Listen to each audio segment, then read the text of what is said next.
घ्या. सावित्री बघा सत्यवानाची वाट बघत बसली. वटपौर्णिमेला वडाच्या झाडाला प्रदक्षिणा घालत नवऱ्याच्या दीर्घायुष्यासाठी प्रार्थना करणारी टिपिकल गृहिणी. चूल आणि मूल अशा संस्कारात वाढलेली. सामान्य आणि अशिक्षित खेडवळ मुलीशी माझं कसं काय जमणार? आमच्यात इतकी विषमता आहे की आम्हाला एकमेकांपासून मिळालाच तर फक्त मनस्तापच मिळणार आहे. बाबा पण हट्टालाच पेटले. सरळ इथेच घेऊन आले मुलीला. माझ्या मतांचा कोणी विचारच केला नाही तर मग मी काहीच्या मनाचा विचार करू? बसते रात्रभर तर बसू दे. I don't care.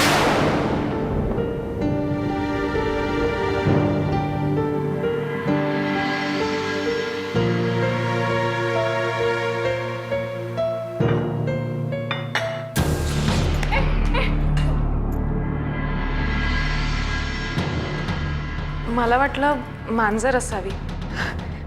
इथे मांजर कशी असणार? खरं तर आहेत ना. मांजरी नसायला काय झालं?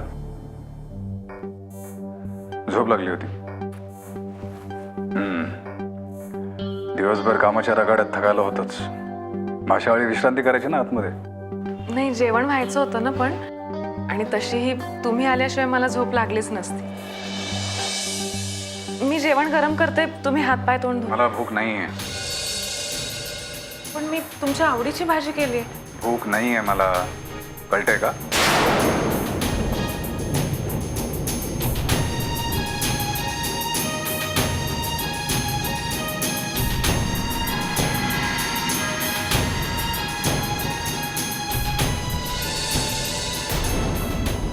तू आल्यावर जेवशील म्हणून तुझ्या आवडीचा स्वयंपाक करून 2 तास अन्न पोटाशी धरून वाट बघत बसली होती तुझी. 4 तास बसे ना. I don't care. मला भूकच नव्हती. अरे पण तू हेही विचारू शकला असतास ना की तू जेवलीस का उपाशीच आहेस. म्हणजे विद्या उपाशीच बसली आहे. तुझ्या आधी कसं जेवणार ती? आली. हरिदासाची कथा मूळ पदावर आली. नवऱ्यापूर्वी जेवून घ्यायला काय प्रॉब्लेम आहे? का बायको आहे म्हणून ताण दुख नाही तिला? भूक लागली जेवून घ्यावं. झोप आली झोपावं. जे अगदी नैसर्गिक आहे, स्वाभाविक आहे, ते करावं माणसाने. बायको म्हणे चंदनासारखी झिजते नवऱ्यासाठी, वाट बघते. का पण? विद्याने जेवून घ्यायला हरकतच नव्हती. उलट मला आनंदच झाला असता. अरे पण नवरा म्हणजे धनी असली. प्लीज बाबा. म्हणजे मालक नोकर असा अर्थ लावतो ना आपण नवरा बायकोच्या संबंधाचा. नाही. बायाची दासी, पुरुषाची सावली, वृक्षाच्या आधारे वाढणारी वेल अशी दुष्ण लावून आपण स्त्रीच्या आत्मसन्मानाला ठेचून काढतो. हा समाज किती लज्जास्पद आणि अपमानास्पद गोष्ट आहे की स्त्रीचं अस्तित्वच आपण स्वीकारू शकत नाही. का वागवतो आपण असं स्त्रीला? का बाबा? विद्याने जेवून घ्यायला काय प्रॉब्लेम होता? का जेवून जगण्याने प्रेम कमी होतं? की आपलं खूप प्रेम आहे हे दाखवण्याची परंपरागत स्टाईल आहे? का असं आपण वागवतो स्त्रीला? माधव, तुझ्या बोलण्यानं मी सुद्धा भारावलो. तुझे शब्द शस्त्रासारखा वेध घेतात बघ. पण प्रोफेसर साहेब, तुमच्या मनात, तुमच्या हृदयात, तुमच्या साहित्यात, तुमच्या लिखाणात स्त्री व्यक्तिमत्वावर, तिच्या अस्मितेवर जर एवढं भरमसाठ साहित्य आहे तर मग आपण आपल्या पत्नीला इतकी वाईट वागणूक का देत आहोत? मी विद्याला सांगितलं नव्हतं की उपाशी तपाशी राहून माझ्या जेवणाची वाट बघ म्हणून. इनफॅक्ट मी कुठल्याच स्त्रीकडून अशी अपेक्षा करणार नाही. चंदनासारखी झिजणारी अगतिक स्त्री. त्रास होतो मला या गोष्टींचा बाबा. हे झालं तुझं मत. पण प्रेमाखातर स्त्रिया उपाशी पोटीच नवऱ्याची वाट बघतात. कारण थकून भागून आलेल्या नवऱ्याला वाटावं की त्याची सहधर्मचारिणी त्याच्या सोबतच आहे. या अशाच लहान लहान गोष्टीच संसारामध्ये गोडवा, प्रेम पेरतात. नाही, मला नाही वाटत तसं. जुनाट चालीरीती आहेत त्या. पुरुषांनी स्वतःचा अहंकार जपण्यासाठी स्त्रियांवर लादलेल्या या रूढी आहेत. मुंबईत असं वागून चालणारच नाही. आणि माझ्या विचारांनाच समजून घेणारी, खूप शिकलेली, जीवनाकडे नव्या दृष्टिकोनाने बघणारी मुलगीच माझी बायको होऊ शकेल.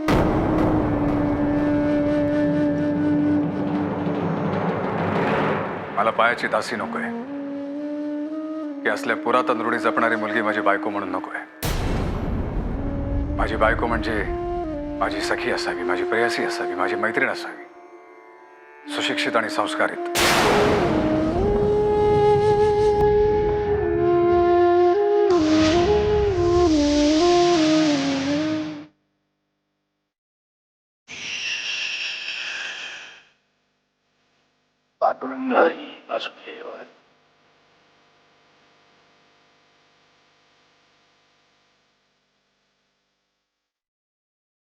अगं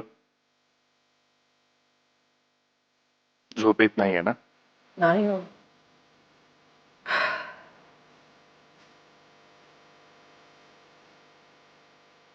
माझं सुद्धा तेच झालंय.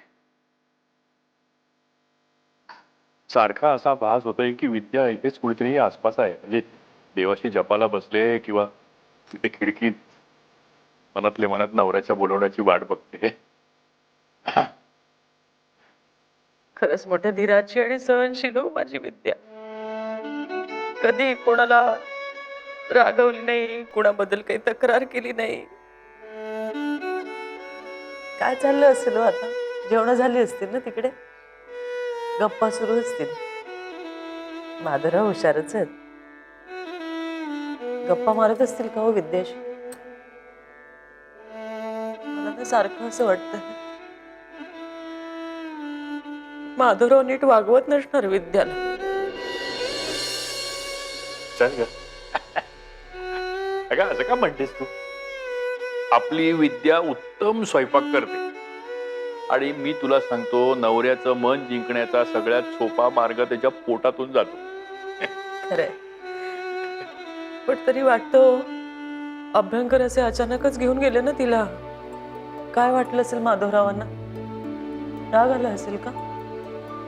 म्हणजे असं जबरदस्तीने काय बायको गळ्यात बांधली असं नसेल वाटलं ना?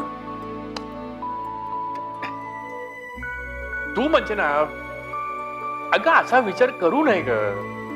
नेहमी चांगला विचार करावा. मला तरी असं वाटतं की माधवराव विद्याचा स्वीकार नक्की करते. बघ तू.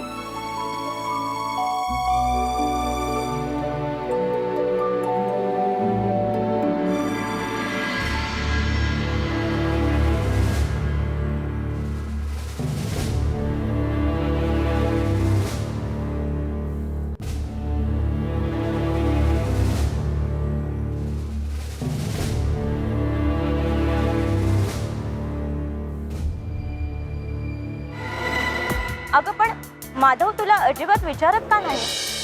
कधी पत्र नाही, निरोप नाही.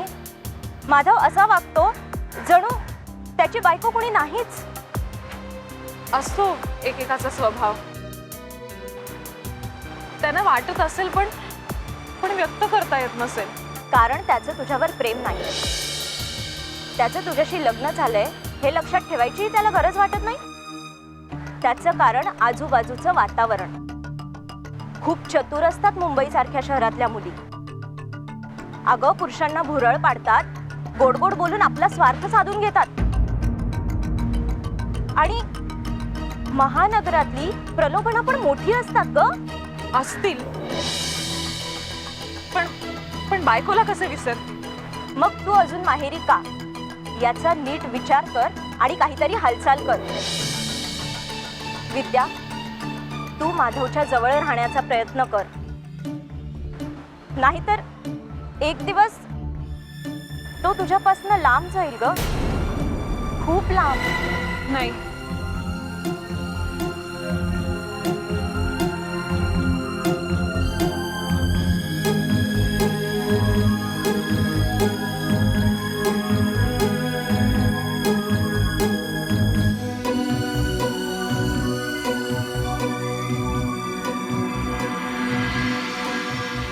खरंच मी भाग्यवान आहे. इतका विद्वान हुशार नवरा मला मिळाला. पण बायको म्हणून त्यांनी माझा अजून स्वीकार कुठे केलाय? पाहुण्यांचं स्वागत करावं तितक्याच औपचारिकतेने ह्यांनी मला बघितलं.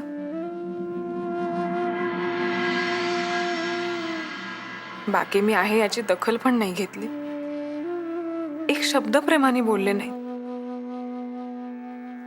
मी आले ते त्यांना आवडलं नाही का?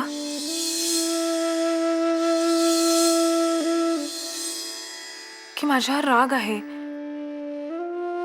दुसरं काही कारण तर नसेल ना? तुम्हाला का त्रास देतोय अविनाश? मी तुला त्रास देतोय? अगं उलट माझ्या मनात तुझ्याबद्दल खूप प्रेम आहे ग, आपुलकी आहे. त्याची काही गरज नाही. गरज? तुझी गरज नाहीये त्या प्रोफेसर माधवला. बायको आहेस ना तू त्याची, मग मुंबईला नाही घेऊन गेला तुला? तुझा त्याच्याशी काय संबंध? काय संबंध? अगं माझा जीव खूप तुटतो का तुझ्याकडे बघून, तुझी अशी फसगत होताना पाहून. अगं तुला कसं कळत नाही, ज्याला आपल्या जन्मदात्या बापाचं काही नाही, ज्याला आपल्या सख्ख्या बहिणीचं काही नाही, तो तुझी काळजी कशाला करेल ग? सांग ना. तुला काय ह्याची काळजी? या एवढं सांगतो तरी मला उलट प्रश्न विचारते, मला का त्याची काळजी? अगं मलाच काळजी ना, कारण मला तुझ्याबद्दल खूप वाटतं ग. जीव तुटतो माझा तुझ्याकडे बघितलं की. तुला माहितीये तुझ्या मागे लोक काय बोलतात तुझ्याबद्दल? नवऱ्याने टाकली असं म्हणतात, नवऱ्याने टाकली आहे. खूप त्रास होतो का हे ऐकताना? खोटं आहे हे. हे कशाला मला विसरतील? मी लग्नाची बायको आहे त्यांची. लग्नाची बायको? मग माहेरी का राहतेस ग? सांग ना, सासरी का नाही घेऊन गेला तुझा नवरा? तो गेलाय मुंबईला, त्या सुंदर सुंदर पोरींमध्ये मजा मारतोय, तुला अशी एकटीला टाकून. आणि मी काय म्हणतो, त्याची वाट बघण्यात तू असं तारुण्य फुकट कशाला घालवते? तो गुंतलाय दुसरीकडे, माहित नाही का तुला? अविनाशच्या बोलण्याचा मी का विचार करते? ह्यांच्यासारखी खूप विचारी बुद्धिवादी माणसं कुठल्याच प्रलोभनांना बळी पडणारे नसतात. शेवटी संस्कारच महत्वाचे. बाबांच्या शिस्तीत वाढलेले हे असा विचार नाही करणार.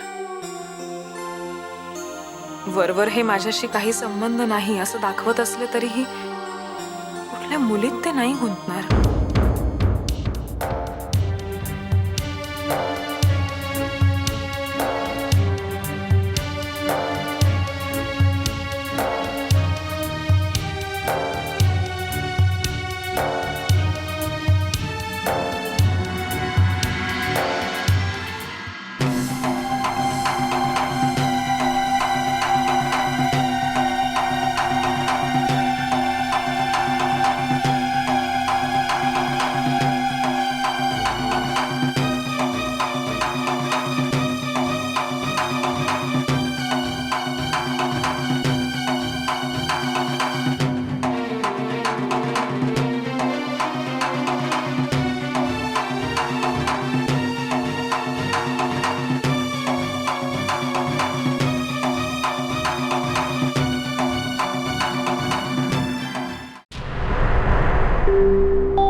किती अपमानास्पद वागणूक देत आहेत. बाकी काहीच अपेक्षा नाहीयेत, पण निदान प्रेमाचे 2 शब्द. एक शब्द बोलणार नाही मी काही बोलवायला आलो नव्हतो. बोलवण्याची गरज होती का? माझ्या नवऱ्याचं घर म्हणजे माझंच घर. मी हक्काने येणारच ना. देवा ब्राह्मणांच्या समक्ष लग्न झालंय. ते लग्न म्हणजे उपहास होता. वडीलधाऱ्यांनी त्यांच्या मर्जीप्रमाणे वागवलं आम्हाला. लग्न म्हणजे काय हे तेव्हा कळत देखील नव्हतं. आज ते सत्य पचवणं खूप कठीण जाते. जे झालं त्यात माधवची नव्हती तशी माझी पण चूक नव्हती. मग मला शिक्षा का? बेडरूमच्या बाहेर पण जाता येत नाही. बाबांना कळलं तर खूप वाईट वाटेल त्यांना. बाबांना काही वाटो, मी माझा निर्णय बदलणार नाही.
अलार्मऐवजी शंखनाद ऐकू येणार. केवढा आवाज. शेजार पाजारचे पण खडबडून जागे झाले असणार. वैताग.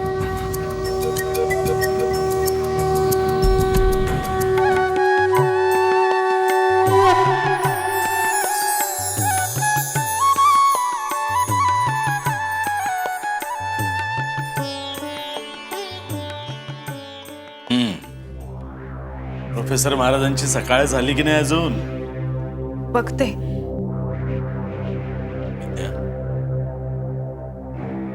इकडे बघ.